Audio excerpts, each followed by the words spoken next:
Hey, welcome to Deep Drinks Podcast. My name is Dave McDonald, and this is going to be an exciting episode, as they all are. They're all bloody exciting. But first of all, my guest is Michael Jones, who's a passionate Christian philosopher, apologist, and content creator. I consider Michael a friend. He's also a friend of the show, and so what better thing for two friends to do than to sip whiskey and argue about religion? So welcome, Michael Jones, to Deep Drinks Podcast. What's up?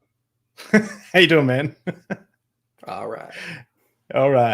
Well, before we jump into it, I want to just personally thank you on behalf of, I guess, the internet, the world, for something that you did in a debate with Daniel Hikachikabiku. Oh man, like, let me just... So I cleaned up the audio a bit and I bring in a little clip.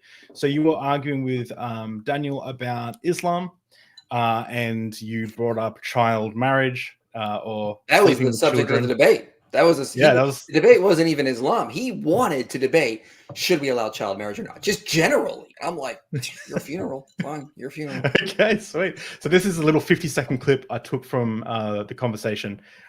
It's just amazing. Do you know what precocious puberty is? Yes, I do. Okay, what is it? It means starting puberty unusually early, like Can beyond you have, averages. Is there anything in Islam that prevents you from, a man marrying a 5-year-old that started precocious puberty? No, marriage can happen. You can arrange a marriage even as an infant, but that doesn't mean that sex is allowed. But could a man have a marriage to a 5-year-old consummated if she started precocious puberty? If she starts showing signs of physical maturity, then yes, that's permissible, as I stated. That's what about the age principle. 4? If there are signs 3. So this is something that becomes biologically impossible because precocious I have a puberty, study that shows it goes as early as 11 months.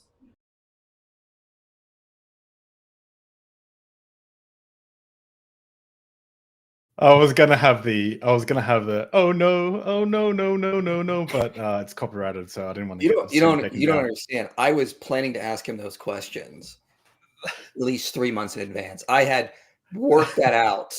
I'm like, this is the question I'm asking him. Then I'm gonna start having him count down from 5, 4 to 3 to try to get him as young as I can go. And he walked right into that trap so well. I remember because we were talking about it, and I remember I was coming up with the most super offensive super chats that I could think of, and running them by you, be like, would this be okay? Would this be read out? And it's like, I don't know, and you're like, I don't got to be read out. It's too insulting. Yeah, it was good times. It's a good job. I think you did a good job there. Thank you. So what are we drinking today? Lagerville and 16. This is the first alcoholic drink I ever drank on Deep Drinks. It's the first drink you ever suggested on Deep Drinks as well. You're the second ever guest. And we have some awesome people in the comments as well. I just want to shout out, what else is everyone drinking? We have Digital Hammurabi here, Kip Davis, Mr. Wallace, Sylvia, my mother, Tom Does Tech. How you guys doing? John D, Hang for She, Dan McClellan. Geez, this is and I'm sorry if I missed anyone, but this is a smorgasbord of biblical peoples in the and smarties in the chat. So before we get started, as we sip this whiskey, I've got some memes to do with you, and then we're going to jump into the debate. I didn't want to jump in really hot and over the top straight away. So first of all, I've got 5 memes, 2 anti-Christian, 2 anti-atheist, and I want you to just rate them from I don't know, S tier is the highest, and A, B, C, D. All right, we're gonna do this. Okay, first one. Are you there, Dad? It's me, you. That's a banger, right? That's good. That's a good one. There's nothing more than just, constantly being accused of being a modalist for the 9 millionth time. I like it because there's verses in the Bible, right, where Jesus is explicitly talking to God, but then in later interpretations, the Trinity is isn't the idea that the Trinity, God is God and the Father are one and and all that, right? No, that's modalism. Modalism is the idea that, the Father, the Son, and the Spirit are just the same person. And Trinitarianism is there's one God who is 3 persons. So of course they're going to talk to each other. See this stuff all the time where it's oh, you're a Christian? Well, you must believe Jesus was praying to himself. No, we don't. That's not Trinitarianism. I just feel like you and God have made this way too complicated. You know what I mean? Like, You're welcome. this is an anti-atheist meme. When you don't believe in God, but spend 3/4 of your life trying to debunk him as if he does exist. Why are they always fat? I don't get it. I don't know. I don't know. I'm trying not to fall into that stereotype, but like you gotta admit there's the edge lord. He's even got the fedora. I mean, I think this is like just a B tier. This isn't anything amazing, but you know, it's there. It's all right. It's all right. It's got Dawkins on the wall. Remember, I actually sent you a photo because I got a portrait of Christopher Hitchens. You're like, is that a shrine? Like, That no, is a it's not shrine. Don't lie to me. I saw your shrine to Hitchens. Next meme. All right. Atheist. Religious people. Why do religious people hate us? I mean, that goes both ways, though. Like, for sure. Oh yeah, that's tribalism right there. I mean, you could literally just reverse this, Christians, and then put atheists on there. Why do atheists hate us? I mean, yeah, but it's a good. I love this meme. This meme template is like amazing. That meme template is prime. It is one of my favorite templates. Okay. And last one, I'm pretty sure. Oh, this is my favorite. This is what started off the whole thing. Jeffrey Epstein and Ghislaine, I don't know her name, Maxwell, being personally blessed by the Pope. Well, great. Now people are going to associate the Catholic Church with pedophiles. That's horrible. That's S tier. That's S. That is such a good meme. I love that meme. It's so good. What do you think? I mean, you're like, there's rumors going around that you might be a Catholic. You refuse to acknowledge or deny. I'm an ortho-Catholic Protestant. Okay, that's great. So I tell people. There you go. All right. Well, let's jump into this as the whiskey takes effect. So we started this conversation essentially where I think it was a meme that you posted, or it was an argument, but you and Matt Dillahunty were going back and forth on Twitter, and I said, surely it depends on whether or not Christianity is harmful. Mm-hmm. And I said, surely it depends on the criteria, no? Like, anecdotally, Christianity has been a net harm to everyone I've interviewed in the LGBT community. Those affected by purity culture, those suffering religious trauma, and its links with conspiratorial thinking. And then you said, why don't you have me on again and we can do a podcast episode on it? And I said, would love to. And that's how we ended up here today. Mm-hmm. You also sent me a video that I want everyone to go check out if they haven't already. It's really good. It's really well produced.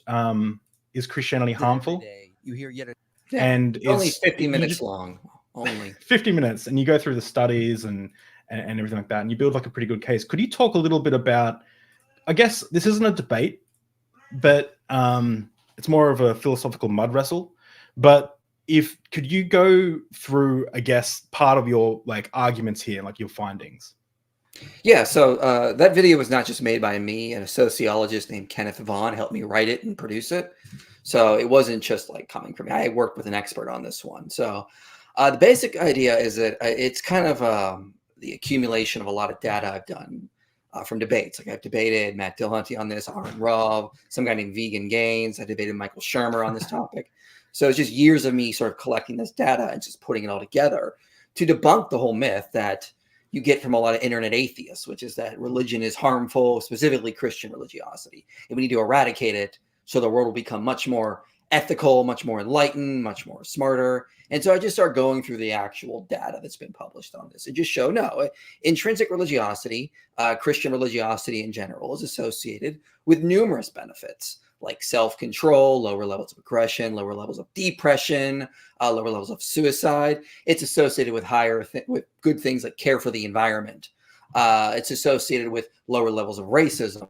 It's associated with a lot of positive benefits. So the question then becomes is, why are you trying to get rid of something that is so good for society and historically has been very, very good and helpful for building the basis of Western civilization?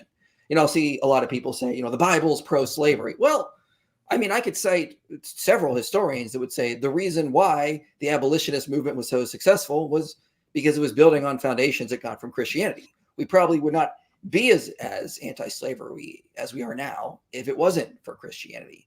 We probably wouldn't have the same robust understanding of human rights if it wasn't for Christianity. So it's just the basis of that video is just to look at the current sociology and then just sort of show how it's associated with all these positive benefits.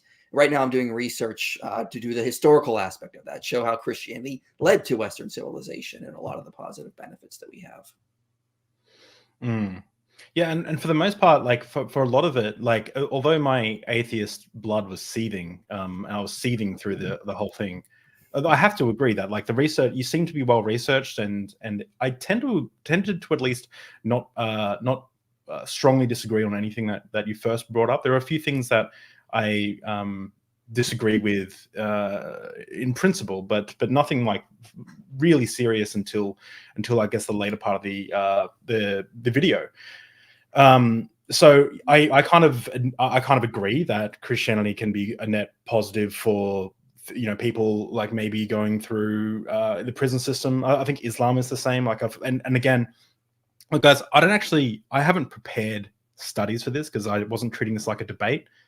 Michael's got a billion off the top of his head, but anecdotally, all I know that like people who I was involved. I know a lot of people went to rehab, and a lot of them would convert to Islam, and then that's when their lives would get better, or convert to Christianity, or convert. And I can definitely see something. In fact, I would be concerned. I think religion, Christianity specifically, has to be a net positive for society. I don't think it would continue to exist if it didn't. Like, I think that it has to bring something. I would push back. I don't think that's necessarily the case. Like let's look at Islam, for example. Islam on individual levels is associated with positive benefits, like lower levels of aggression, sometimes more self-control in certain areas. But when you start getting to national and regional levels, there are issues with Islam. So Roland to Salem's study looked at Catholicism, Protestantism, and Islam, and looked for measures of political stability and various things. What he found is that the Christian countries, more so Protestantism and less so Catholicism, are associated with more political stability, the ability to create political transformation for good, more voice and accountability in government, more non-governmental organizations, so that kind of stuff. Meanwhile, Islam did not correlate with any of that stuff. There was another study by Davis Brown on interstate armed conflict. He looked at Buddhism, Islam, and Christianity. Islam was positively associated with more interstate armed conflict. Christianity was negatively associated with it, and Buddhism was non-significant. So, and that's just a couple of studies. I have more that I could go on when it comes to Islam, but I think you can make a case that Islam has an ethics built for the 7th century. It has a political system built for the 7th century. When it starts to try to advance into more of the modern era, it starts to run into issues on the national and the regional level. On the individual level, you can still find positive benefits. But on the national and regional level, in some areas, it does start to cause some issues, like what I mentioned, political stability in war and stuff. That would be the same with Christianity, though, right? That's like partly why you're not a Christian nationalist. Well, I would say Christian nationalism. Well, I mean, I'm vehemently against Christian nationalism, and one of the videos I did is, does Christianity cause Christian nationalism? And I went over actual research that shows that Christian nationalism rises among the least churched individuals on the right. So Christianity, what happens is like as Philip Gorski basically said, and I quoted him in the video, which is that when people start to secularize on the right, I'm not talking about people on the left, but on the right, they just sort of reinterpret Christian symbols into a political ideology. And so Christian nationalism rises from almost like a process of like secularizing on the right. So it's not so much this idea that like a Christian nation is necessarily Christian nationalist. Christian nationalism is more of what I would call a political religion. Yeah, I would agree with that. Like you get your Nick Fuentes and stuff like that. The white supremacist Nick Fuentes, which is like, police be upon him. but going back a little bit to your argument about slavery, I would say that the Christians who were abolitionists were doing that in spite of their religion. Like they were like pushing back against years and years and years of justification because of the Bible. That's like factually true, right?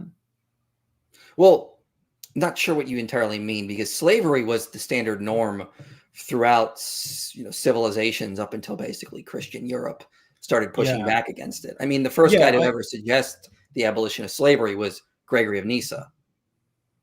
I don't know who that was. Fourth century church father. Okay, but like he would have to do that in spite of what it says. Is that the right word? In spite, despite, In spite, yeah. In spite, yeah, would have to do it in spite of what it says in the Bible. Like you agree. Like we've talked about this past, but you would agree that the Bible endorses slavery as commanded by Yahweh. Yeah. No, I would say it tolerates it. I don't say it endorses it. I think that's just going too Okay. far than what it actually says. And I think a lot of these verses, especially in the New Testament, are taken wildly out of context. Okay. What about like Exodus 21? You know, how to beat your slave. Yeah, I would from say. Yahweh. Yeah, I did a video about this a while back where I just said, yeah, that could very well just be chattel slavery. But I mean, there are various passages throughout the Bible where God is basically admitting that the Mosaic covenant was a compromise. So you have like Matthew 19, where, you know, Jesus says the law of divorce was given because your hearts were hard. 1 Samuel 8, this idea of like, I'll modify the covenant to allow a king, but I think that's a bad idea. This kind of idea. Trying to think about that for a second. So that comes across like an argument like God's hands are tied. Yeah. Like God couldn't do anything. Like he's all powerful, he's all knowing, but something fooled him. His hands are tied. I wouldn't say that. It's a question of what God is trying to do. Is he trying to create robots, or is he trying to create moral progress and free people he's not going to manipulate and sort of just control like puppets? So why could he command things like the death penalty for breaking the Sabbath, for picking up sticks on the Sabbath, or eating shrimp? You know, that's a sin. Mm-hmm. But he couldn't say don't own human beings as property. Or if someone, you know, if you take war criminals, they're not your slaves, they're just, you know, help them out. Why couldn't he say that? So one thing to keep in mind is I don't believe the Mosaic law was ever enforced as like the law of Israel. I think it's more going to be more akin to something like the Code of Hammurabi or Middle Assyrian laws, Code of Lipit Ishtar. This is not like the law of ancient Israel. This is going to be more similar to something that's going to be exhortational or didactic. It's like a treatise on judicial wisdom for the time. So I don't think the death penalties being given in there are basically like laws that God is going to say, oh no, this is like the minimum requirement on what needs to happen in this type of thing. And, you know, for example, like Kenneth Berglund talks about this in his chapter in the book, Exploring the Composition of the Pentateuch, as well as John Walton's book, The Lost World of the Torah, Dilbert Hiller's book, Covenant.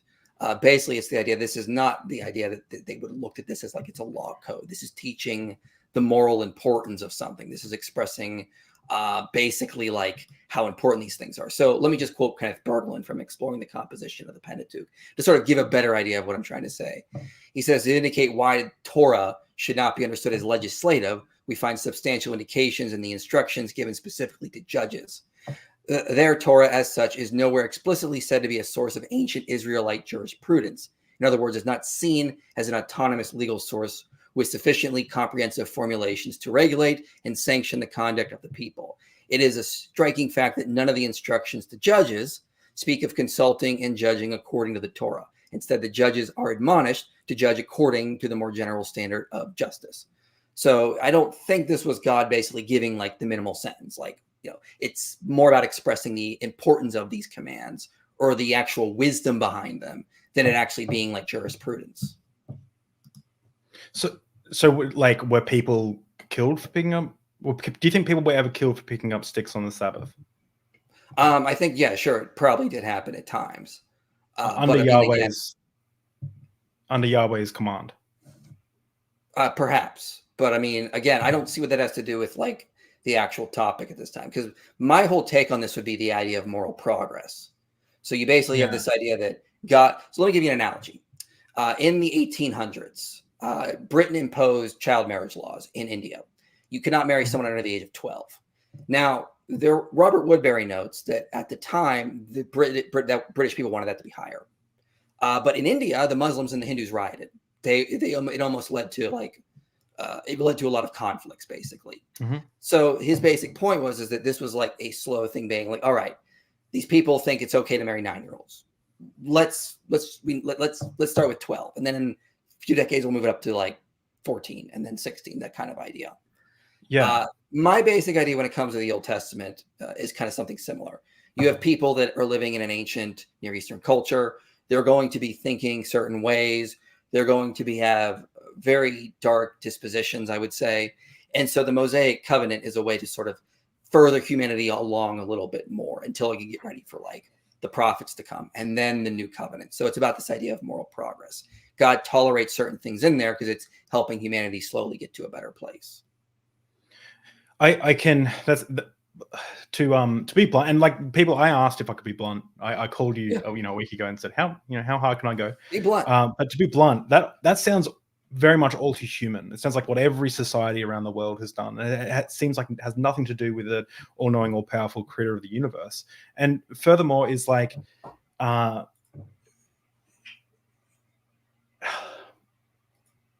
lost my train of thought. Well, I mean, here I would agree but disagree in certain ways. So, for one thing, I mean, I think in one way, yeah, it can be very human-like. I mean, I don't think we're entirely divorced from the way God thinks and acts. I mean, I think to some degree, I hate to use this term because I don't think that's what the Imago Dei really means, but I think in some ways we are his image in some sense, but not in the way Genesis means. So we are going to reflect some of his personal traits as conscious beings created by a conscious creator. So I think there's that aspect going in there.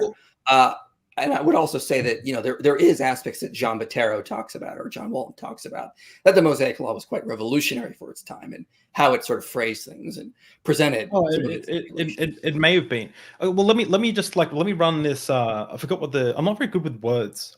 I don't have big brain, but I know what love is. I'm not a smart man, but I know what love is. But so let me just run this like test by you, okay?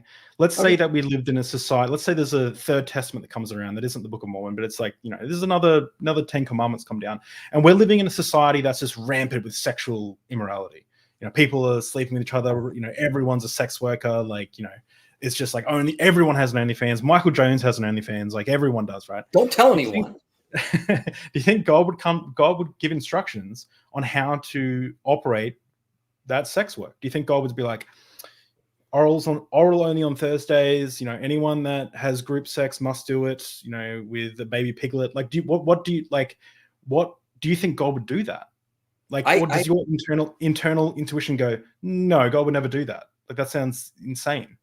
So I would want to refrain from, because again, as a virtue ethicist, I don't know the full circumstances of that to really say what I think God would do. But I mean, I do say that that's what God did in a different way when it comes to the Mosaic covenant. You do have certain stipulations to regulate and minimize polygamy, I would say, in some aspects. I mean, I say the narratives are meant to sort of attack polygamy, but I mean, there is definitely that aspect in there, but I still think polygamy is a sin. I think divorce is a sin, but there's divorce laws in the Mosaic covenant, for example. So I think there are these aspects with the Mosaic covenant that were sort of set up for their time.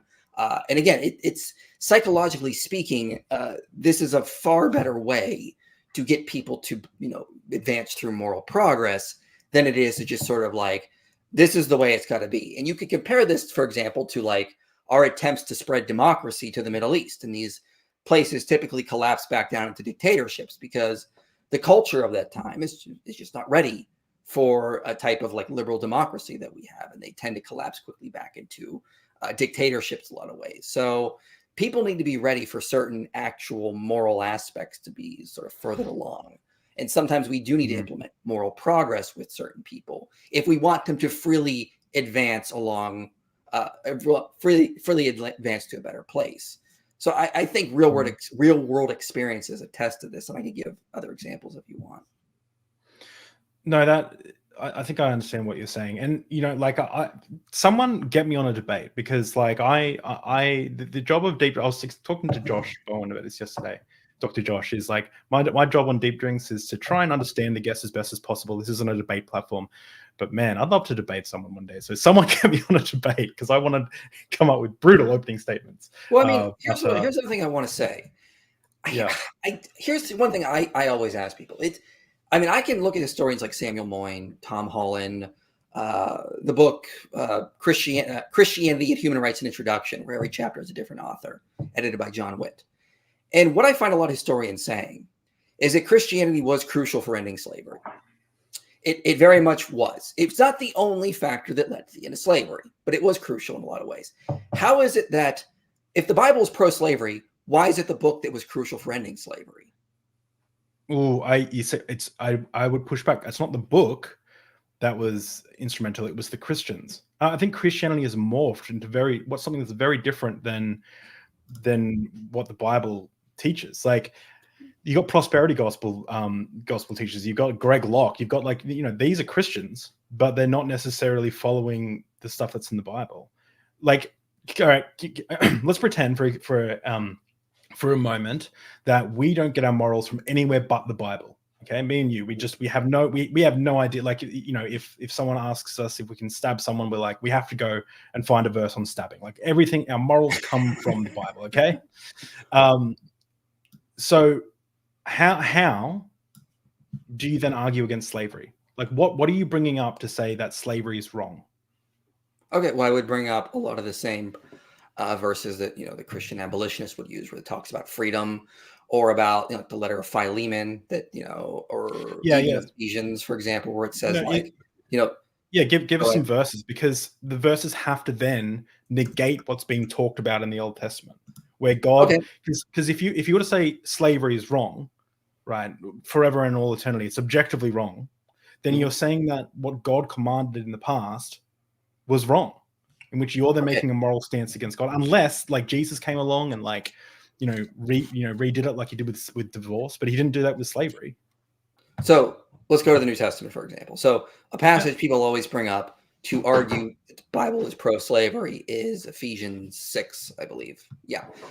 So slaves, obey your earthly masters with fear and trembling, with sincere heart, as you would Christ, not by way of eye service as people pleasers, but as bondservants of Christ, doing the will of God from your heart, rendering service with good will as to the Lord and not to man, knowing that whatever good anyone does, this he will receive back from the Lord, whether he is a slave or is free.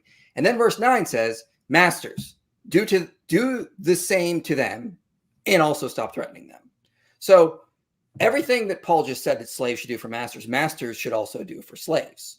So that sort of pulls one of the underlying principles, underlying factors of the institution of slavery right out from under it. This idea that there's the master and the slave. Paul is basically saying, do the same thing to each other. We see this also in, like, Galatians 3, or the letter of Philemon, for example. So, I mean, like, the abolitionists were not just pulling these ideas out of thin air. Wait, they were getting them from the New Testament. That seems like, so we have, like, Exodus 21 that, like, talks about how to beat your slave, how to own slaves, how to release them after 7 years. We have, like, verses in Deuteronomy that say, you're to buy your slaves from the heathen around you. You're to pass them on as inheritance to your children.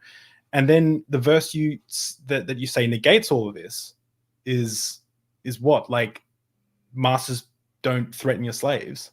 That seems like a very... What about the first part of what I said, though? What about the first part of what I said? The first part of the verse. Masters do the same to them. Yeah, but that still acknowledges that slaves exist and masters exist. So again, like, back to it, like, if we just got our morals from the Bible, how do we determine that slavery is wrong? Like, that's the institution of slavery, or that owning someone as property is, like, objectively wrong. How do we do that? Okay, so again, you mentioned earlier that I talked about the Bible leading to the abolition of slavery. You said, well, this is Christians coming up with things that are not from the Bible, but from sort of like an evolved understanding of Christianity. Or they might, like, Christians might generally, like, get, like, a lot of their virtues, like love and charity and kindness and stuff, from the Bible, but then find that it conflicts with the instructions on slavery, and so then they read in texts like Ephesians into turning a text in Ephesians that talks about, like, essentially being nice to your slaves, to about abolishing slavery. Well, I just don't think that works. If you believe that the Bible is inspired by God, or the perfect word of God, I don't think it works. Okay. Again, so I'm talking about the idea of moral progress here. So in respect to these verses that I'm bringing up. So again, what Paul sort of does in Ephesians 6 is undermine the very idea behind slavery. If both have to be equal here, there's no reason for anyone to own one another, because you have to basically be a servant to each other. The idea of same in Galatians 3, like, there's neither Jew nor Greek, free nor slave, you're all one in Christ. The letter of Philemon as well, these general ideas. And so, like, what historians like Tom Holland will note, it's this very ideas they were getting from Christianity that led them to think, well, wait a minute, if Paul said this, that we're all equal, there's no reason for slavery. It shouldn't even exist because we're all the image of God. We're all equal in Christ. There is no basic way we could justify owning another human being with these principles that are taught in the New Testament. So this is why historians will note that the reason why we had the Christian abolitionist movement, the reason why Christianity was crucial for ending slavery, is because Christians were reading these verses and coming away with the idea. These very principles laid out mean that slavery should not exist. So, I mean, it depends on what sort of aspects you're looking at. You go to the Old Testament, I can grant you that. But again, there's a lot of verses in the New Testament talk about the old being fulfilled, like Hebrews 7, Hebrews 8, that it's already passing away and it's going to be obsolete, these kinds of ideas. So it's not like they're going to be drawing from those. They're going to be drawing from the virtue ethics of the New Testament. And they're going to be getting these basic ideas and going, well, this means that we should end slavery. And this is what the historical record points to. It points to the idea that Christians were crucial for ending slavery. Yeah. It just very much feels like someone has this, like even yourself, it seems like I'm psychoanalyzing you here. That's what I do best. Is that you have a subjective sense that slavery is wrong. And then so you're reading in to the New Testament passages. Let me push back on that, because everyone in the ancient world, like Aristotle, Seneca, knew slavery was just a norm. It just was. I mean, these are like, the moral thinkers of the day. Why do I have that intuitive sense that slavery is wrong? I mean, Tom Holland says, John Witt says, we got it from basically Western civilization being built from basically the foundations of Christianity and imbuing these ideas that led to the rejection of slavery. So, I mean, I can fully agree. I have that intuition, but I mean, it's not like I'm just going to entirely read that to the Bible. I mean, people do read things into the Bible. I agree, but also biblical texts have influenced a lot of where we are today. So the reason so many people are against slavery has a lot to do with Christianity leading to these ideas, leading to the idea of human rights. And in this sort of, as Tom Holland says, basically infiltrating and saturating the entire culture. Mm. Yeah. We could turn this into a giant slavery stream, but I got a few things that I want to talk about as well. But I appreciate your thoughts. So the things that I noticed that you went over with in your documentary or in your video was correlation between religion and crime, religiosity as a deterrent for crime, impact of Christianity on mental health, Christianity and pro-social behavior, which talks about altruism, volunteering, and charity work. And then you talked a little bit about intrinsic and extrinsic religiosity. Could you just quickly give the audience a bit of a what's what of intrinsic versus extrinsic religiosity and how you would define them? Oh, I'm so happy you brought this up, because this is an important distinction people don't get. So a lot of people will say, like I hear atheists say all the time, like, we don't need Christianity for all these benefits because they just come from people going to church and being part of social groups and having a good, jolly old time. That's all Christianity really does. And we can have that without that. Nonsense. And the extrinsic, intrinsic distinction shows that. So these are not terms I made up. They come from sociology. There's a lot of research done on this distinction. It's the religious orientation scale. So sometimes in studies, they'll make this distinction. They'll have subjects take a religious orientation test. Extrinsic religiosity is you're religious for external factors. You like going to church and being part of a social group. It may be a family tradition. You're just sort of there because of the extrinsic benefits associated with it. Somebody who is intrinsically oriented goes to church or is religious because they believe the core tenets of the faith. They live their religion out. They're there because in the case of Christianity, they believe that Jesus really did rise from the dead. He calls them to go to church. He calls them to do good, this kind of stuff. So the intrinsic, extrinsic orientation. Sometimes you'll see a third category, quest. And the way I sort of describe that, the quest category is people that basically say, I'm spiritual, man. I'm not religious. You're sort of someone who's a seeker. You're not really defined by religion. That's kind of like you, right? Yeah, I'm such a hippie. Right. I love this. Is something that I just love. I love trolling you a little bit. It's just I'm such a hippie. Yeah. So those are the three categories. Quest category came out in the early 80s. Intrinsic, extrinsic has been there a little longer. I think 60s is when it came out, but I could be wrong. So the benefits typically when you do this kind of thing, when you look at extrinsic versus intrinsic, the benefits are mostly going to be tied to intrinsic. So, I in my video, I cited a study on the 5 big personality traits. Intrinsic religiosity was associated with agreeableness, conscientiousness, and extroversion. Extrinsic religiosity was negatively correlated with these. I think some of them are non-significant, though. Cited another study from 2010 on racism, found that intrinsic religiosity was non-significant, although it was slightly negative in terms of correlating with racism, but it was still in the non-significant range. Extrinsic religiosity and fundamentalism were associated with more racism. So and this comes up in numerous studies, like divorce. I mentioned like pro-social. So did you say extrinsic? Oh God, I know it's annoying. Extrinsic is associated with a greater amount of racism. Is that what you're saying? Extrinsic religiosity was associated with more racism. So was fundamentalism, for example. Fundamentalism sometimes is a factor that shows up in sociology. And I've seen it defined differently, but typically it's like a strict literal adherence to a religion.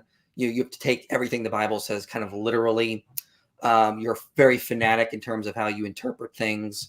It's a specific category, not as traditional religion would be. It'd be more like Westboro Baptist type folk. And the definitions can get kind of complex at times. But so that's another factor. But yeah, typically the benefits like self-control, pro-social behavior, racism, these prejudice as well. I mean, these are all tied. Benefits that we get from sociology are typically going to be tied to intrinsic religiosity. Extrinsic religiosity can actually be negatively associated with positive benefits. So it's not just going to church. It's not just doing, Christianity. For like the Proud Boys. They're like, they pray at the start of their like white supremacist rallies and stuff. But okay. So how many, maybe you have numbers on this, how many intrinsic, oh my God, I can't talk. This whiskey's getting to me. You could say the I orientation or E orientation, because that's another way. Yeah. Okay. I or E. How much do you think is I and how much do you think is E? Percentage-wise? I think it's a question. I've not really seen I've looked for surveys and I asked sociologists about it. No one's really done that. It's hard to do that because you need a lot of people to take large amount of like these religious tests so they can rate someone if they're E or I, where they're going to fall on that scale. I don't know. It's really hard to say in terms of the general population how much is either or. When I was a Christian, we just called the E types. We just called them like non-Christians or lukewarm Christians or Sunday Christians. I didn't think, I thought a large proportion of my church was not truly saved. I thought they probably weren't going to make the cut. I thought Jesus would say, "Turn away from me, I never knew you, you who practice lawlessness." I thought that was their demise. But you got to understand that for someone outside of religion, outside of a religious denomination, a religious thinking, they're all the same. This just religious folks and non-religious folks, or Christian folks, non-Christian folks. So there's like atheists don't make this like distinction between extrinsic and intrinsic. And when I interview a lot of people, and when I interview people, and obviously this is anecdotal and this is totally confirmation bias because the majority of people I bring on share a similar past to me, where they've left religion, not all the time, but sometimes. But the overwhelming majority of time, I'm hearing harm come from religion, and it could be extrinsic, intrinsic. Hey, I said it right. So, like if I've just written a list of things, right, and I'll just quickly get through them. I'll just quickly read them. Go for it. And these are the things that, and just tell me, and we can discuss this. And I imagine this will take up the last part of the interview. And if anyone has super chats, make sure to post them because we'll get to them at the end, and we've got like a time limit, and I don't want to go over. But so when we look at rational sex education, the groups that I see pushing back against that, who want abstinence only sex education, are usually Christian groups or religious groups. It could be Muslim as well. But let's just, in the US, for example, it usually is Christian. LGBT rights, people fighting against surrogacy, marriage equality, they tend to be Christian or they tend to be religious, Muslim. But usually, or at least in the US and in Australia, there were large, because the Christian majority, there's large proportion of Christians who are against that. I couldn't think of any other reason why you'd be against that besides some religious conviction. The fear of hell that I see comes up only from religious trauma. Like it's being discussed whether it's going to be in the DSM-6, but there's a whole category that some psychologists use for people who have exited high control religions and experienced what they're calling religious trauma. Now, again, it's not in the DSM-5 or DSM-5, and it might be in the DSM-6. Every conspiracy theorist I know, every single one of them is a Christian. Like every single one of them. Every flat earther I know is a Christian. Yeah, every literally, I have friends who were like in the Christian bookstore and they can hear across the thing anti-vaxxers talking about how Merkel. I just want to say, you've seen my TikTok. I respond to atheist conspiracy theorists all the time. Like this idea that Council of Nicaea, blah blah blah. Tim O'Neill just did a video on this. Come on. Yeah. Okay. No. Actually, there's that camp as well. Sorry, I forget. There's like the aliens built the pyramid camp of conspiracy theorists, which are definitely more like they could be atheistic, or they could be more their quest, like spiritual. I'm spiritual, bro. They're like that type of like person. Yeah. But people who are QAnon tends to be technically but pretty Christian. I can't talk. I'm sorry, guys. I can't talk today. Gender inequality seems to be getting pushed back from Christians, and you might have reasons for why you like this or don't like this. Resistance to scientific understanding. Like, tell me a young Earth creationist organization that isn't Christian in the US or that isn't Islamic. Conversion therapy is an almost exclusive Christian phenomenon. Slavery, obviously, we've talked about that. And like, so, and one last thing is like, so, do you remember? Hang on, let me just bring this up quickly. I'm gonna share this. Do you remember this interview? It's a meme, not a meme. We love a meme. We bring in the studio this morning one of the gay activists. Can you hear it? Wait, play the whole thing. I vaguely remember this. All right. So can you hear it though? Is this the why are you gay? Yeah. All right. We bring in the studio this morning one of the gay rights activists, Mr. Should I call you Mr? Pepe Julian Onzima. Thank you for coming in. Thank you for Good morning. Me. Morning to you. Why are you gay? You are gay. You are a transgender. What shows that I'm gay? You are a transgender, yes, and you're a gay rights activist and an outspoken lesbian, homosexual. How can I describe you? Now we're looking at the raging debate. You're a gay rights activist. Why should someone be gay? You're having a girlfriend. Yes. Do you perform the natural obligations? I'm not sexually active right now. So what are you doing with this lady? By choice. By choice. Yeah. I've just not. I've chosen not to engage. Doesn't that make you gay? What do you mean? Doesn't that make me gay? I am male and attracted to a female. So who is gay? Yeah. So absolute banger of a clip. So I'll look, but a lot of people don't know this, that I actually interviewed Pepe. Really? And, yeah, I've been in contact with him. He runs an organization called He helps organize a group called Sexual Minorities Uganda. So he's a trans man, and Uganda just introduced some. So I interviewed him. Sorry, you can go watch the interview on my Patreon. I was asked not to. It's not publicly available, partly because Uganda introduced some same-sex some laws. So you get life imprisonment for homosexual acts. You get for attempted homosexual acts, you get imprisonment of 10 years. You can get the death penalty for aggregated homosexuality. So aggregated homosexuality just means can just mean doing it more than once. And for an attempted aggravated homosexual, it's imprisonment of 14 years. Now, this is very frustrating to someone like Pepe, because Pepe, in his original tribe, they had a third gender. They had trans. Trans was a normal thing. Homosexuality was a normal thing. Uganda had a bisexual king, and it wasn't until just reading from the Wikipedia page. I know, I didn't go get the primary research, but this is what Pepe told me as well. But Kenya, Rwanda, Burundi, male homosexual relations were acknowledged and tolerated in pre-colonial Ugandan society. And conservative evangelical Christian missionaries have had a significant influence on the passage of anti-LGBT legislation in Uganda. So we have my friend Pepe, who literally is like, if he identifies, if he's like outwardly known as being trans, he'll be arrested in the streets and taken to prison for 10 years, possibly the death penalty. He married his partner in another state, but it's like, I couldn't even broadcast that interview. And these are the real world tangible effects of the harm of Christianity. And you'll say that's like, oh my God, extrinsic Christianity, extrinsic religiosity. But this is the stuff that I see over and over again. And there's a lot to deal with. What do you think about that?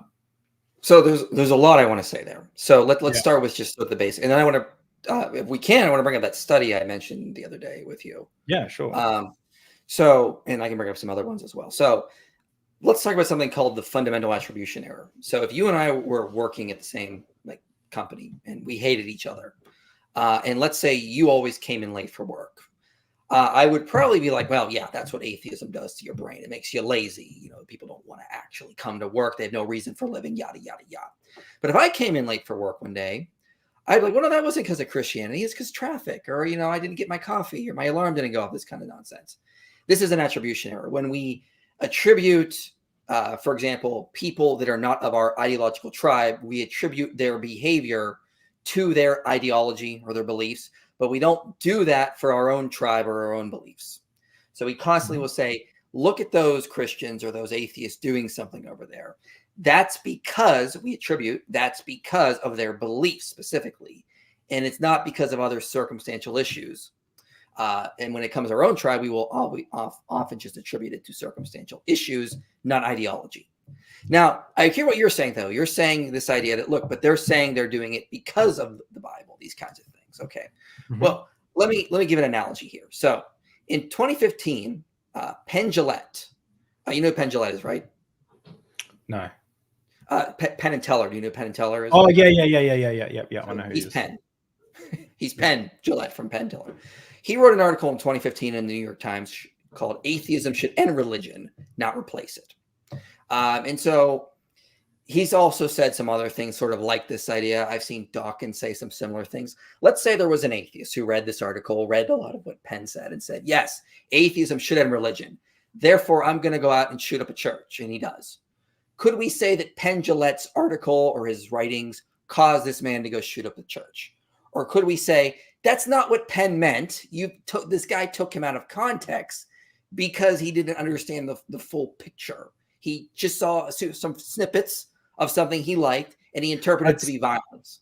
If Penn, it'd be a fine line, but like this goes down to like the January 6th stuff. It's like how implicit was Trump on that stuff. But say if Penn was like, we should violently take it back, or these people should be killed, or Christians should be wiped off the face of the earth. If you use like terminology like that, then yeah, I'd say you could.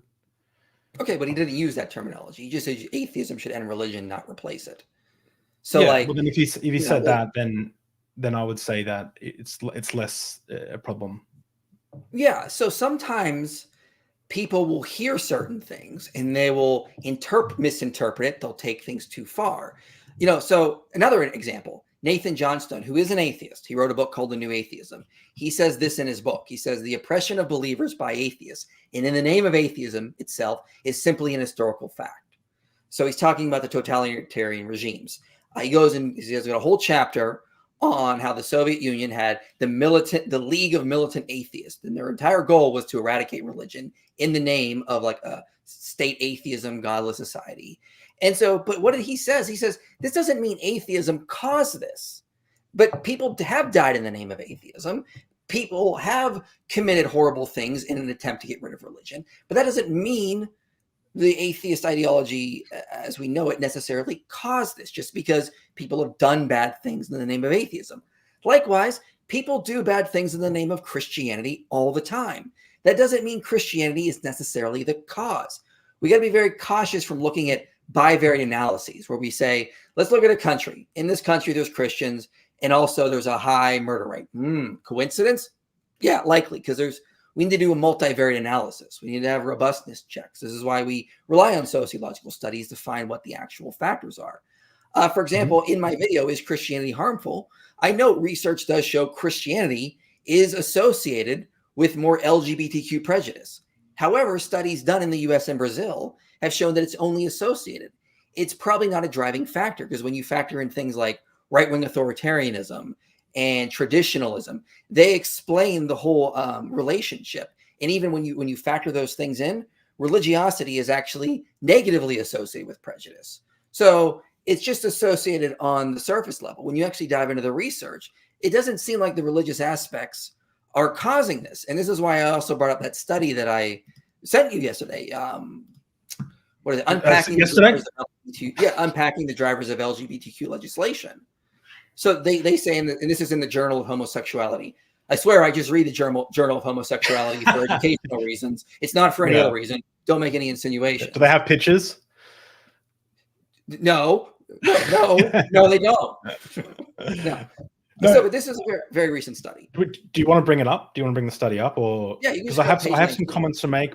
Or you can share it if you want. You can present it. Okay. Let me press the button. But I do have a comment to make after this. Okay. So here, unpacking. So this is from the study, and this is in the results. They say the analysis fails to find support for the hypothesis. That's the other quote I thought was interesting. But okay, here it is. So regarding the main setbacks for the promotion of LGBTQ rights, the empirical results suggest that religious affiliation can act as a cultural constraint in countries where Islamicism, Hinduism, or Buddhism are the most followed religions. Contrarily, religious affiliation does not seem to be constraining LGBT plus legislation in Christian majority countries. And so they basically are arguing that, yeah, religiosity can be a constraint, but not really. That's not what we're showing up with Christianity. And this correlates with the other research I cited in my video, Is Christianity Harmful? That Christian religiosity is not a driving factor for prejudice. There are other factors in society which account for it. You see, I would argue here that just because just because legislation in Christian majority countries is not being constrained doesn't mean that there's not an attempt by the Christians to constrain it. Like, I agree. There is okay. Because, but here's the thing. Go ahead. So let you finish your thought. Sorry.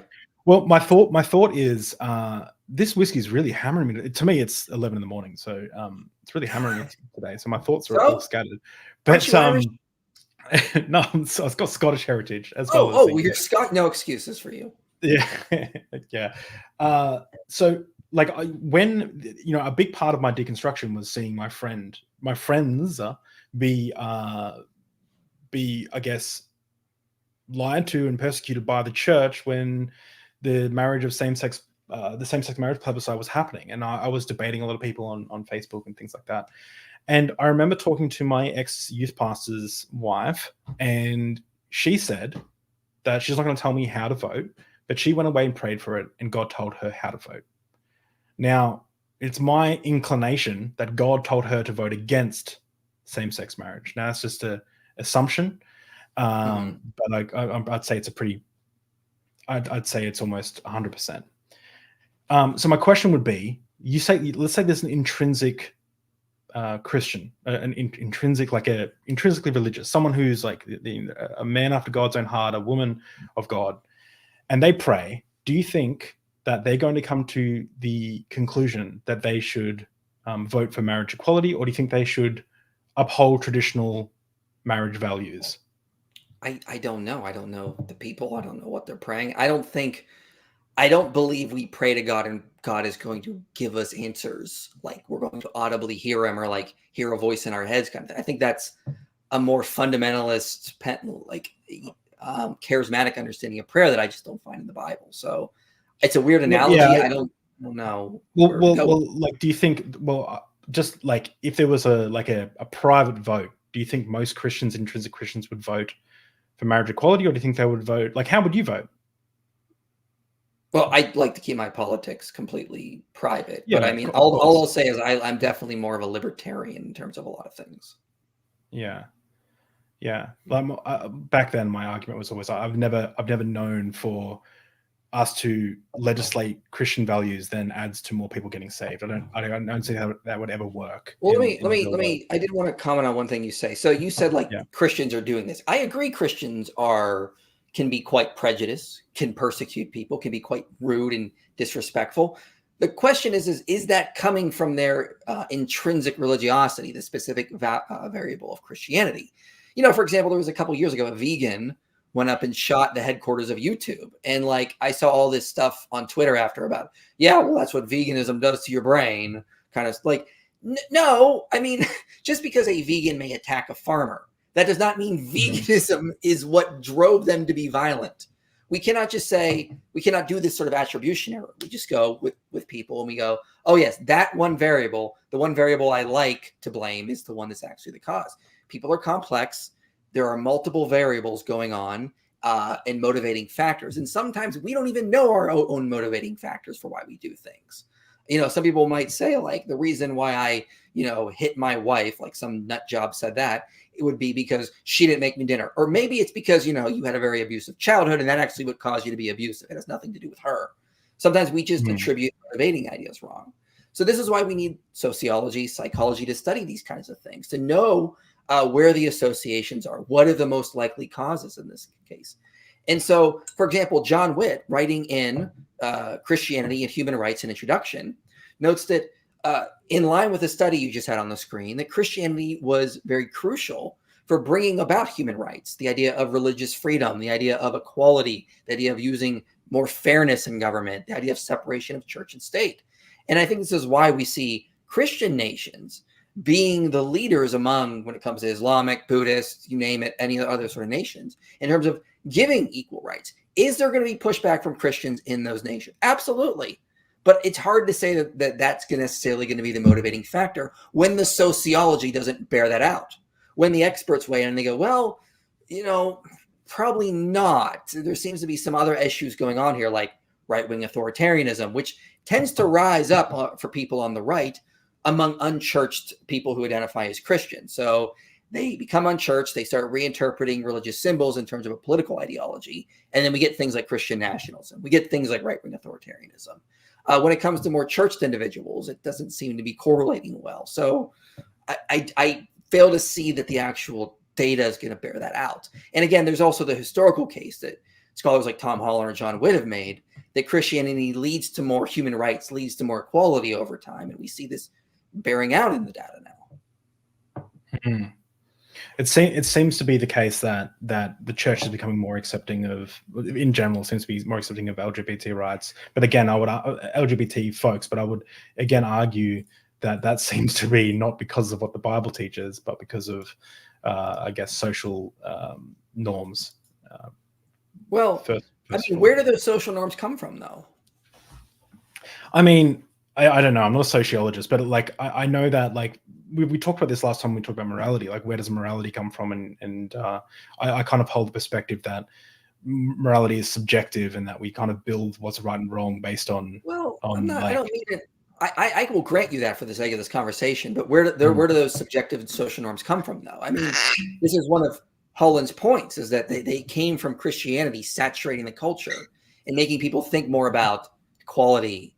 Aristotle was wrong in this kind of way that, the man is just not the head, and then the wife, the slaves, and the children are just like his to do whatever he wants. Like, they're just extensions of his own body. It was these people have fundamental rights. They are also the image of God, and so we need to grant them these kinds of rights. I mean, this is what, again, as I mentioned, the one book, Christianity and Human Rights and Introduction, as well as Samuel Moyn's book, Christian Human Rights. I think that's the name of the book. I don't know. Sometimes I forget the titles of the books, but it's Samuel Moyn's book. Let me look that up really. Make sure I get the title right, because I don't want to misrepresent his book. Yeah, Christian Human Rights by Samuel Moyn.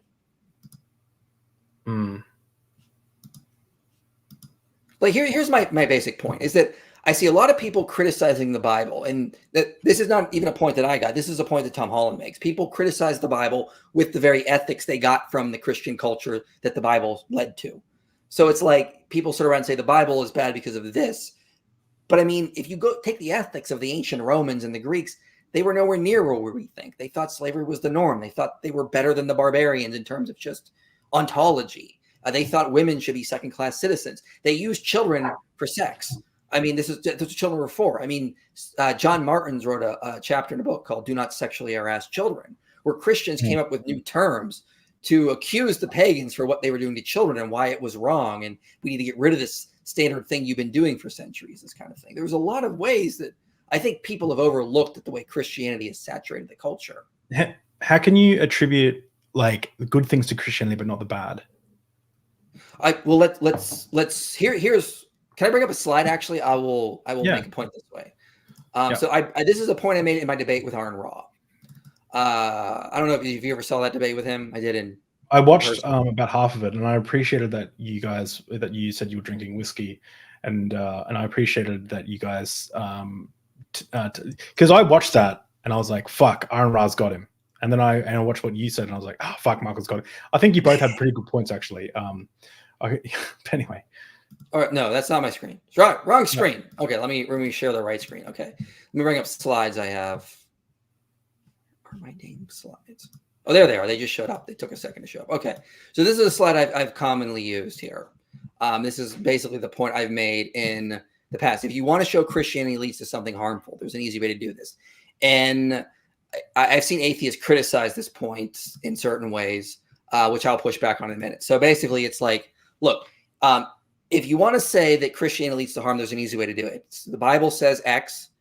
Most Christians interpret X to mean Y. So you interpret X to mean Y, and then most Christians also agree with that. Y leads to dangerous effects. Now, some atheists have told me this reasoning doesn't work because it's just too complicated. Well, I could do this quite easily with Islam. So in the Quran, polygamy is allowed.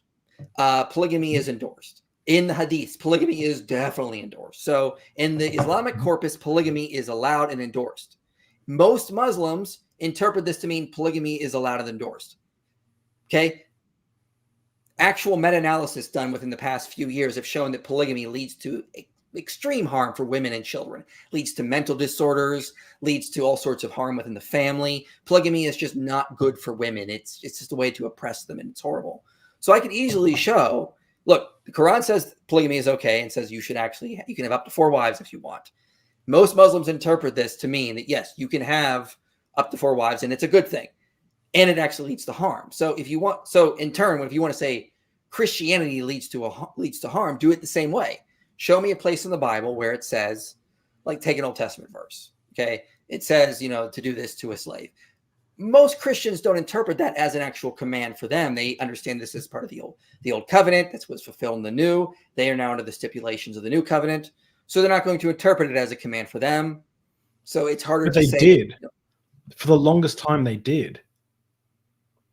That's like, we could go historic. We could talk about historical. I'm really bad at history, but historically, the Bible was used as justification for slavery for the longest time. Yeah. Yeah. The Bible has been used for all sorts of things. I mean, I guess so. All right. Here, I guess what I'm kind of getting. So would you argue that we should try and reduce the negative aspects of Christianity while encouraging the positive aspects of Christianity? Or would you say there are no negative aspects of Christianity? Well, I mean, I'm a Christian. I would say that it's basically the idea of the most optimal form of human flourishing. Well, just because something is good for society doesn't mean it's necessarily true or false. It has no bearing on. Yeah. Well, I would argue it has no bearing on whether it's valid. I agree. But yeah, so it could be the case. Like I made the argument once to a friend who was suffering that you were going along a train, you're in a train, and then and you decided to step off that train and walk through the mud with Jesus. Like, when did you forget who you were walking with? Is what I essentially argued, because I essentially made the argument that the Christian life sometimes is suffering, that you'll be persecuted by the world, you'll be hurt by you'll be tormented by sins or whatever that a lot of people just will a lot of people might lust over someone and not fight back against it. And so I use the analogy that being a Christian was actually taking up your cross daily. It was walking through the mud with Jesus. But so in some instances that could be detrimental for society. Like people could be harmed from Christianity, but then they get repaid in the afterlife or something. Like that could still work under a Christian worldview. So like, as far as a Christian worldview goes, like, do you think there are any negative, like, of all the things I mentioned, you know, sex education, that's primarily like, there's no secular organization pushing back against, like, pushing back and saying, no, we need to have abstinence-only sex education. There's no Christian secular organization promoting conversion therapy. These are strictly Christian, or sometimes Muslim, but no, we won't talk about Muslims. I But mean, I don't want to make this political, so I'm trying really hard to use counterexamples where I could say atheist organizations are doing things that I would say are harmful. If you want, I mean, I would say there's no Christian organization saying that we should transition children. We should give hormone blockers to children. There's no Christian organization pushing for extreme individualism. This idea that people should just have the ability to do whatever they want, regardless of how it hurts their family. Well, hang on. Can we just pump the brakes? That first point, the data shows that it's the best course of action, and you shouldn't like that to. In what way? That maybe we shouldn't talk about this because I'm a little drunk. That's why I didn't want to do it. Like, so here's the thing. But let me just go back to my main point then. Okay, so again, you can do this by varied analysis kind of thing. Like, I see Christians doing thing I think is bad, therefore Christianity cause. I'm going to go back and say that's an attribution error. You brought up slavery earlier, and the point I was trying to get at is like, yes, we know Christians have used the Bible to justify slavery. However, again, slavery was the standard norm. Everyone thought slavery was just the absolute cultural norm until somehow Christians out of the blue say, no, we should abolish this. And for example, when they went to, places like Morocco, the Muslims were actually sort of like confused as to why they would go against something that was just so standard and goes back to ancient Rome and Greece and just in every culture. So when people say Christians use the Bible to promote slavery, they go, everyone was promoting slavery. That's just what people did. They would find any way to justify. And all of a sudden, the reason why we're now abolitionists, the reason why we're all against slavery, I mean, what changed? Well, the only thing we can really point to in history that was the main driving factor is going to be these Christians who were so convinced that the slave, the downtrodden, was also the image of God, and he had fundamental human rights, that he was equal in Christ, and therefore this entire institution should be abolished. I mean, you just can't look at the past. Would you argue that persecution of witches was primarily a Christian phenomenon? No, and I can even quote Nathan Johnson to say it was definitely not a Christian phenomenon. Do you want me to? Yeah, but this is so confusing to me because like King James literally when King James, guy commissioned the Bible, was giving out the sentence, was talking, I guess, to the jury. He was quoting the Bible, saying like, we know the jury actually had let off this Margaret, forgot her last name, but had let off someone, and then King James got there and was like, this is ridiculous. The Bible says X, Y, Z, and she was burnt at the stake. I think burnt or hung. I can't necessarily remember. Yeah, I don't know, but yeah. I mean, well, so I win. No, but the Bible is used. It's been like you can't. I just don't understand how you can argue that the Bible has been used as a tool to persecute witches, persecute homosexuals, persecute trans folks, persecute like women. You'd argue that it has been used at least, right? I would say I'm not denying it has been used. My position is that that's not the actual motivating factor, because the sociology and historians will push back and say that can't be the motivating factor. So Nathan Johnstone, for example, in his book, The New Atheism, says this. He says, well, I hit the wrong link there. He says, between the end of the Roman Empire and the late 12th century, torture had fallen into disuse in Europe. Christendom owed its reintroduction not to bloodthirsty clerics, but to scientific jurists concerned to free justice from their reliance on God's intervention, and it championed human judicial competence. In both medieval Europe and modern-day America, then, societies that had abandoned torture contemplated its reintroduction as a rational necessity. But the medieval story, the one for which we know the ending, recounts the failure of rationalism to control its own offspring. You can see this, for example, in the Lombard laws from the first millennia says that, witchcraft just doesn't exist. So if someone is accused of witchcraft, it doesn't even make sense because witches don't exist. So we see that, the first millennia, when Christianity starts to take hold of Europe, torture falls off. The introduction of this rational jurisprudence idea, this idea of giving justice to scientific jurists, this is where the reintroduction of torture is most likely coming from. The question, the reason the historians say this is, why is it not showing up in high degree in the first millennia when Christianity starts to take over? Why is it showing up at a much later period when this idea, this quest for more rationalism starts to show up as well? So, I mean, again, Tom Holland notes about this. I've seen other historians talk about this. There's a book I have. It's called The Worlds of Medieval Europe. I can grab it if you want. He talks about the same idea in there. It's not this idea that it's coming from Christianity. Did they use torture to justify, like they use Christianity to justify their torture? Well, of course, they're going to find whatever they can to justify it. That doesn't mean it's necessarily the motivating factor. Just like with the idea I mentioned earlier when John Stone said that people have died in the name of atheism. That doesn't mean that atheism was the motivating factor. People were using their visions of a godless utopia in the USSR to further this agenda. It wasn't, not bare atheism is not necessarily going to be the actual cause. I think I agree, but in somewhat, but I just don't think we have enough time to kind of push back, because I want to touch on one last thing. We've got some super chats as well. Okay. Do you remember the video that I was just looking up? Do you remember the video that you produced called that you reference 7 Days That Divided the World? It was like that was many moons ago. It's I don't even hold to the stuff I say in that anymore. So that was like, oh really? That was over a decade ago. No, I don't take that view. That was like the first year I started doing videos. So yeah, give me a break. Dude. So that was actually the first video that I watched of yours. So I remember waking up at a friend's house, and randomly I had a lot of anxiety for some reason, just out of the blue, about evolution and creationism. I was still a Christian at the time, and I looked it up and I found your video, and it relieved my anxiety like crazy. And I went looking for ages. Like I was like, who was that guy? Like later after I deconstructed, and I rewatched it. What I liked about that video is you kind of presented it like, this is what the world says, evolution, happened, blah, blah, blah, blah. But we can read Genesis like this if we want to, right? This is like how you kind of poke language. And that's what I really appreciated.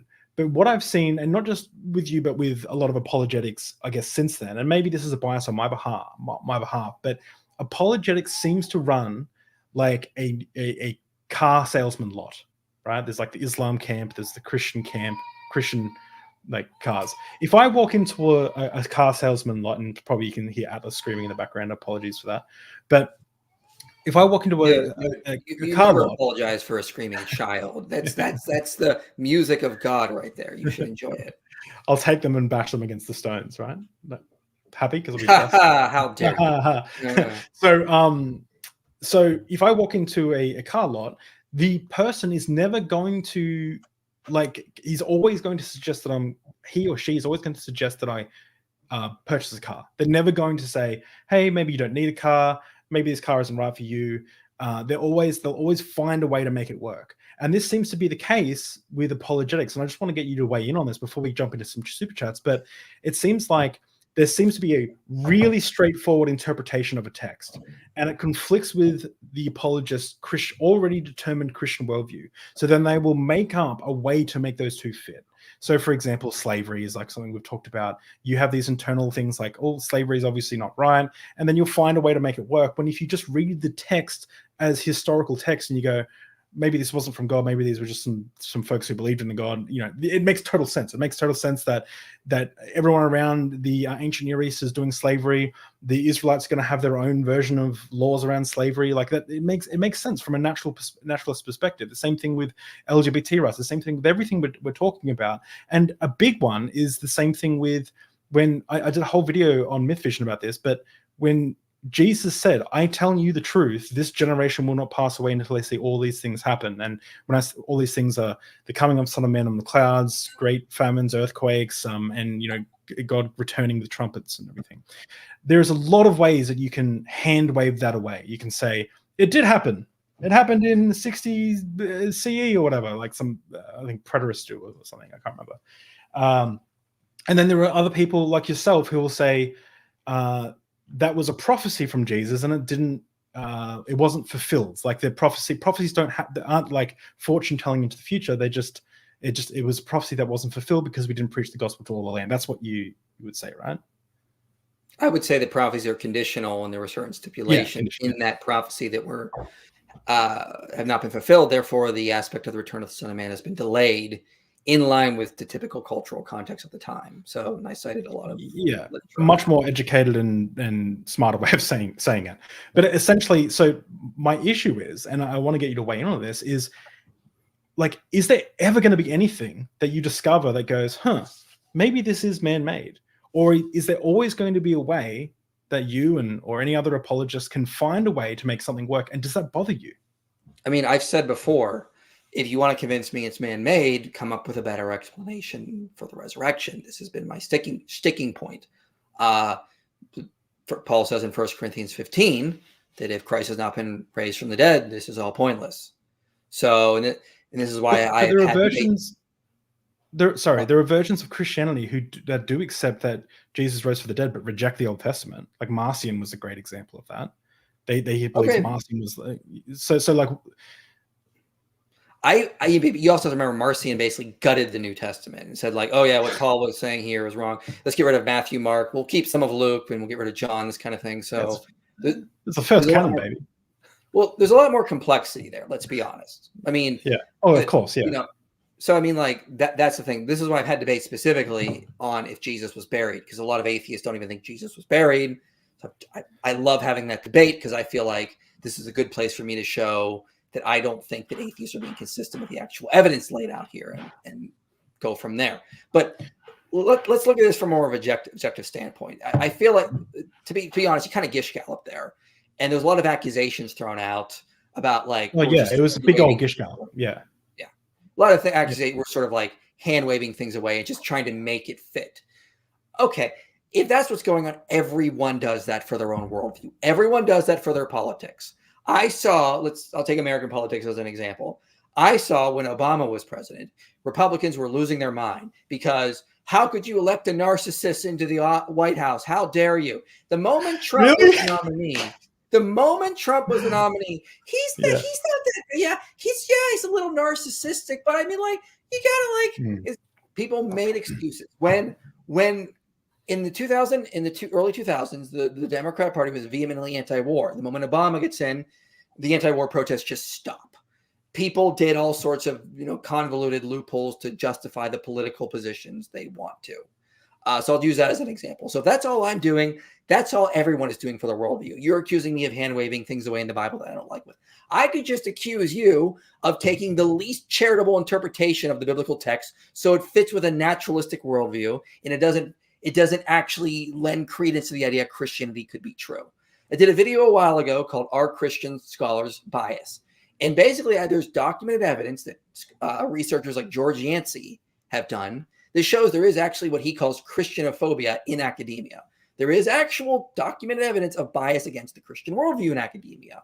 And I'm not just making that up. This has actually been shown. No, I would. That seems to be the case from just what I've seen. Well, there we go. So maybe it's not so much that we're just hand waving things we don't like. Maybe there is a precedent in academia to reject the general Christian worldview, so people can fit in with their academic peers.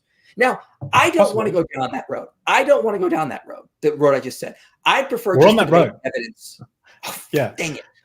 I prefer to debate the evidence via the evidence. But if you're going to start, if someone I won't say you, just if someone's going to start accusing me, you're just trying to make things fit, blah, blah, blah, to fit your apologetic worldview.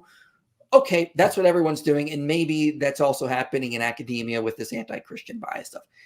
I prefer to just debate the evidence, but if that's what we want to do, that's what we want to do. At the end of the day, everyone is going to be an apologist for their own worldview. Everyone is going to have difficult aspects of their own worldview they need to explain. And here's one thing I would say. Some worldviews are more coherent than others, even though every worldview has problems in it.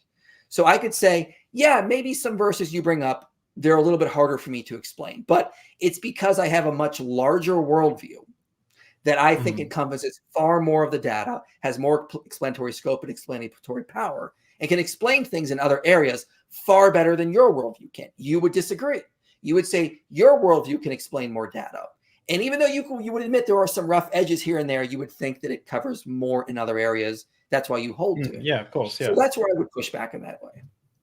Yeah, and I appreciate you pushing back, because I've done a lot of pushing and you haven't pushed back enough, in my opinion. But look, just before we get to some super chats, like I would agree with you somewhat, but I actually try very hard not to do that. There's a reason I didn't call this channel like Atheist Dave and Deep Drinks, like, because I don't want to be like, if I get convinced that there's a God, I'm going to acknowledge that there is a God. And I just, but if you become a Muslim, you can't call it Deep Drinks anymore. Yeah, I could drink tea. Fair enough. Oh, well, what about Mormon? It could be deep. What do they drink? Oh, like, David, you're not going to become a Mormon. Come on. I mean, they I don't know. They always seem pretty happy, but fair enough. But I guess like so like there's like stages that I go through in life. At the moment, I'm not in like a very investigatory stage, but there is a stage in my life. If I like want to get to the bottom of something, I'll spend like 6 months just like trying to remove as much bias as I possibly can. And I worry, not just for the Christian, but for the atheist content creator, that because they become a content creator, because they, I guess, essentially get a name, a big name in you know, your livelihood is attached to your channel. My livelihood, not yet, but I get revenue from the channel.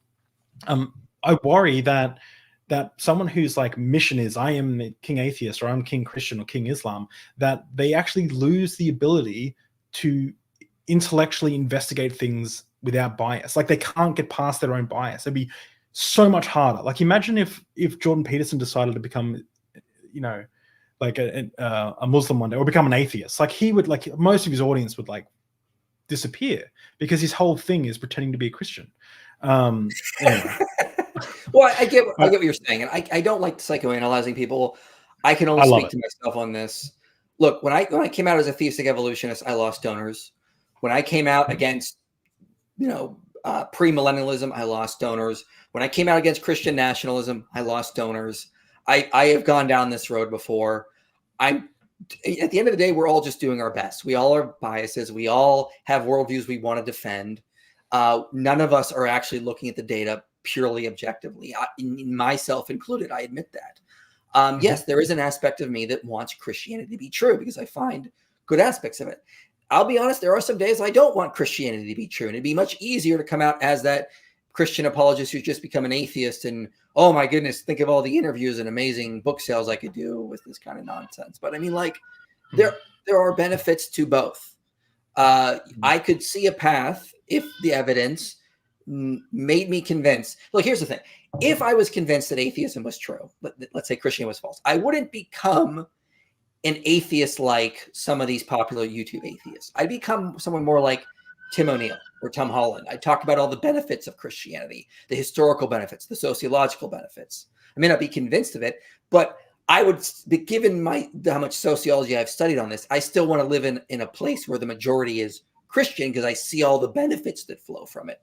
So if I became like an atheist, you'd have to convince me another level that Christianity was harmful, and I would still talk about the good of it without actually arguing it's true. So I don't think it would. I'd probably lose some donors, but I think I could waver the storm, is what I'm saying. So I keep that in my mind as a way to say, try your hardest to reduce bias, even though it's impossible to get rid of it all the time. But again, I am convinced it's true, but I'm also convinced it's extremely beneficial. So I don't understand all the pushback against Christianity from a lot of these evangelical atheists, given how much good it does and how it's so much a net positive for humanity. Yeah, I guess a lot of people again don't run their life of like spreadsheets. Yeah, people should. You should look at the data, but I think that a lot of people who leave Christianity, they're stuck with a lot of the baggage that comes with Christianity. You know the story of the prodigal son. Prodigal son leaves, does some wild partying, returns. I've often conflated that when a Christian usually leaves church, and they end up going, you know, off the rails, and they go clubbing and you know, hooking up with people and stuff.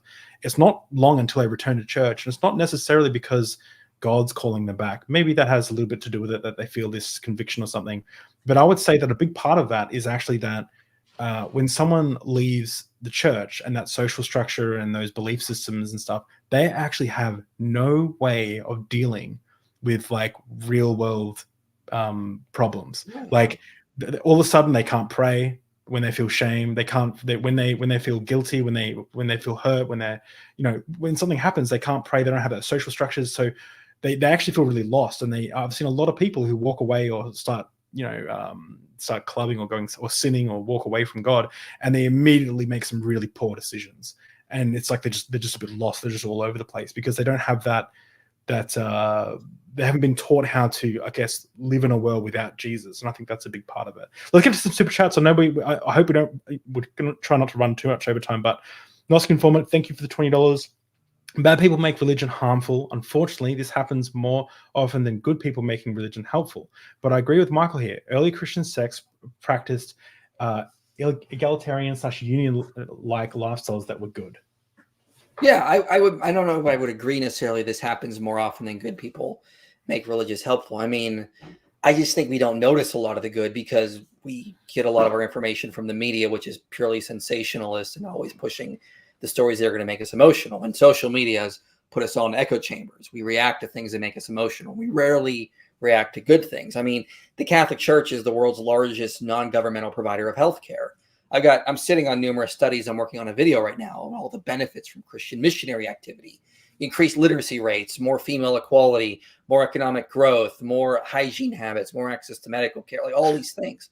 We don't see that every day because it's just what it is.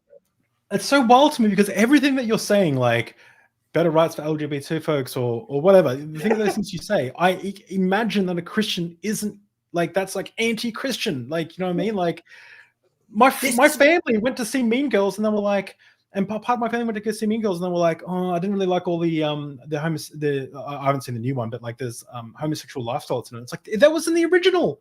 Like things aren't getting worse. I just don't understand how like seeing two queer folks on TV is so offensive. Like anyway, you don't. I mean, we often remember those things as well, and social media has put us on echo chambers. I mean, I'm going to see a lot more stuff that's going to make me emotional. It's going to see atheists doing things I don't like. You're going to see a lot more things that are make you emotional. It's going to be religious people doing things you don't like. Like lately in my feed, I've seen a lot of Muslims saying some crazy stuff since my debate with Daniel. So go figure. But so, I mean, we just have to remember that a lot of what we're seeing is different than what's going to show up in the actual data. And a lot of the good is going to go under the radar, unfortunately. This is just the way it is. And social media has made this worse. I think a lot of people too, if they are in this worldview that Christianity is evil, Christianity is evil, and then they go to their local church with grandma on Sunday or something, or like on Christmas, and like these people are all nice. Like, have the atheist community been lying to me? It's like there's this bias that goes on. But I was like, stand by it, like everything I said. Like my church, like we do a lot of like what church? That's right. So at my church, we do a lot of work for the Tucson refugee ministry. Most of the refugees that come to Tucson are Muslims. So, I mean, I've spent, days over the summer, like making goodie bags and collecting, blankets or food for Muslim children and Muslim families, even though like that stuff is not going to be reported in the news. I mean, a lot of churches do like these kinds of things without people really noticing. It's just a lot of it goes under the radar. No, well, good. Like that's more than I did. Good on you for doing that, for doing actual charity work. Is Hang for She $20 super chat, and thank you also for being a Patreon supporter. I'm not looking forward. I think you are as well. Thank you. Is there any intrinsic benefit gained by being Christian that can't be gained by not being Christian? How can this be reconciled with the fact that there are no examples of independent organizations independent origination of the knowledge of Jesus? I don't understand the second part of the question. I can answer the first one. When I look into the sociology and reading papers like I mentioned, the Roland to Salem paper or the Davis Brown paper, as well as a lot of the studies I've got on Christian missionary activity, you can find benefits with Islam or Hinduism. The benefits are always much lower to an extent than they are to Christianity. So a lot of the benefits are maximally associated. That might not be the right word, but they're more associated with Christian religiosity than they are with other religions. You're going to get far more political stability coming out of, like, for example, Protestant nations than you would get out of Islamic nations. You're going to get far more ideas of promoting education, promoting welfare in Christian nations than we will get in other ones. So you can find benefits of intrinsic religiosity tied to others, but when you see studies comparing, Christianity almost always outperforms. And so that's just what the data is showing. Now, and also, a lot of the data that I cited in my video is Christianity harmful. A lot of that data just comes from the Christian West. I mean, I'll also say this: Muslims are just understudied compared to Christians. Hindus are understudied compared to Christians. A lot of the people who've done studies over the past 50 years in sociology of religion have basically been like, let's just go get a sample outside of the university. Oh, look, most of the people are Christians. Sometimes we'll include some Jews. We'll include some other religious affiliations occasionally, but the overwhelming majority of subjects have just been Christian. And I think that's a real deficiency in sociology. I'd like to see studies done on atheists, agnostics, Muslims, Hindus. It's a lot harder for someone like a sociologist at like a university in California to get on a plane, fly to India to study people for a few months than just do it in his backyard. So that's just one of the unfortunate side effects of that. And the second part of the question, how can this be reconciled with the fact that there are no examples of independent origination of the knowledge of Jesus? I'm not sure what that means. Could they clarify maybe in another comment? Yeah, a bit. I mean, I'm very drunk. I've got a full day of work after this as well, or half a day of work. My boss is probably watching. What's up, Josh? Hi, Apollos, Josh. Apollos, Christian Apologetics. Thank you for the $10 super chat. OT can be inspired for allegorical truth and still be a concession, an entirely different genre like Genesis mytho-history. Paul himself says the law was a guard for immature believers before Christ came. Yeah, it's I think he used the word guard, not tutor. I think the King James says tutor for some reason, but yeah, it was like some sort of guard. I don't know if it says immature believers, but I mean, you have the idea that he also talks about in Romans that it was like it brought about the point of the law for Paul was exposing sin, not so much getting rid of sin, but exposing sin, bringing it out so Christ could destroy it. That kind of idea.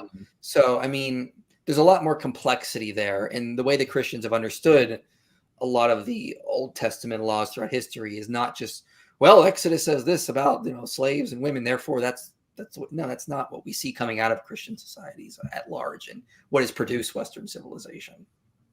We got a quote, geographical contact, much of this contact violent. This is from Hang for Shees. Geographical, much of this contact. How can we write with the fact that there are no examples of independent origination of the knowledge? So you mean like people just knowing about Jesus abroad? I don't think that was ever promised in the Bible, this kind of idea. There have been reports from missionaries of ideas like that. I don't know how reliable they are, but there have been reports that missionaries had some sort of knowledge or dreams of telling them to go see missionaries that are coming to visit them, this kind of thing. So, but I mean, that's all stuff I can't really attest to here because I don't have a lot of knowledge on that. Corhill, thank you for the 10 super chat. I don't know what that is, but if the Enlightenment can be attributed to Christianity, then so can Islam. Therefore, Christianity is ultimately to blame for all the harm caused by Islam. Or maybe IP also thinks Islam isn't harmful. So the Enlightenment, if the Enlightenment can be attributed, then so can Islam. So Islam, I mean, Tom Holland wrote a book on Islam. It's not just getting influences from Christianity. It's also drawing from pre-Islamic Arabia, the polytheism there, Roman law, Greek philosophy. It's a huge amalgamation of various things. And I don't say the Enlightenment is just because of Christianity. There are economic factors. Read Noah J. Efron's chapter in his book, Noah J. Efron's chapter in the book, Galileo Goes to Jail and Other Myths. And he notes other factors that contributed to the Enlightenment, for example. It wasn't just Christianity. Another book by Charles Taylor, A Secular Age, makes the case that the secular age, these enlightened ideas, come about from cherry picking aspects of Christianity they like and leaving parts they don't like. So it's like the redheaded stepchild of Christianity. It's let's take away a lot of the moral foundations and try to reinterpret them. So John Locke, for example, rejects the Imago Dei as a basis for like equality, for example, and attributes it more to like work ethic kind of thing. We are about the creator's work. He's all assigned a certain work task. Therefore, we all need to have principles of equality. So you can see Enlightenment thinkers taking things they like from Christianity, whereas rejecting other aspects they like of it. This is a much more complicated aspect. I'm only saying that Christianity gave rise to certain aspects of human rights, abolitionist ideas, various aspects. And I'll say Christianity was crucial for the development of science, but I don't say Christianity was the only thing that gave rise to science. Just like I don't say Christianity was the only thing that led to the creation of Islam. I mean, these are oversimplifications in my view. Would you say you'd have to acknowledge at least that like Islam and Hinduism and other religions have had benefit to society in other cultures, right? Yeah. Yes, okay, cool. there are benefits there. Yeah, and there are. Yeah. My argument Therefore, is Christianity is optimal human flourishing. It's not. Yeah.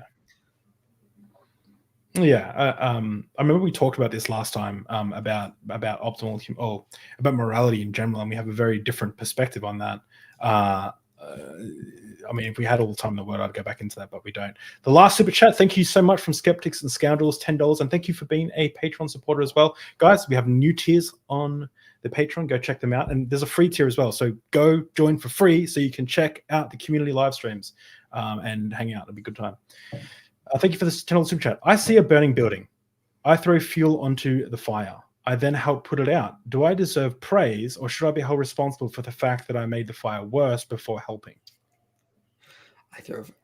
Well, I mean, obviously you help create the fire, but an analogy needs to be associated with something other than just the analogy itself. So I don't get what this is supposed slavery to. What? Like slavery, the slavery laws in the Old Testament?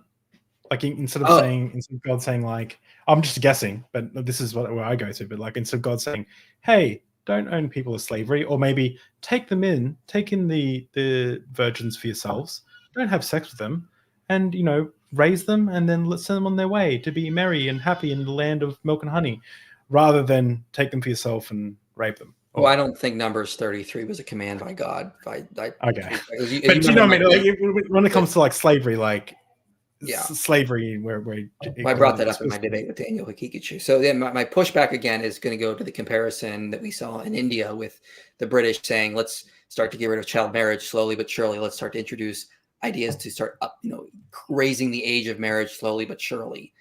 Very much this is the same idea. I don't think this analogy would compare to that, because I don't think it's throwing fuel onto a fire. It's saying it's starting to put the fire out slowly but surely, without this idea we're going to take away people's entire free will.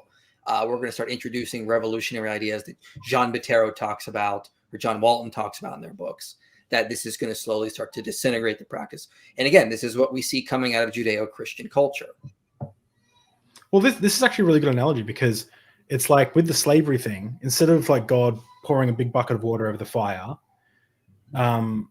it seems like what you're arguing is God actually like built a rock wall around it, so like little kids couldn't fall in, or maybe they could, or like people couldn't fall in, and like put wood on there, but the wood was built in such a way that eventually people would stop putting wood on the fire. Is that what you're kind of arguing? Maybe. I'd have to think about that analogy some more.